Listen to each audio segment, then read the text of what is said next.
I want to help you. Sharing Life Community Outreach Food Pantry in Mesquite feeds thousands of families a week, but they are now the latest victims of catalytic converter thefts.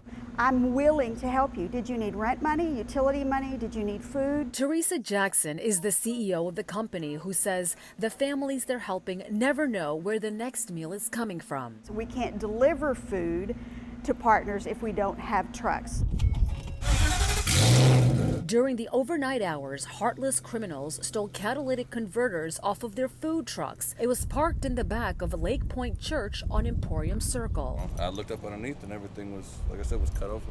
He picks up at least 10,000 pounds of food a day. The trucks go around to 70 different food organizations where they're picking up items like apples, oranges, meats, and then it gets distributed. But the food you're seeing in here right now, that food is going to be gone in less than a week, and it might take days before the food trucks get fixed.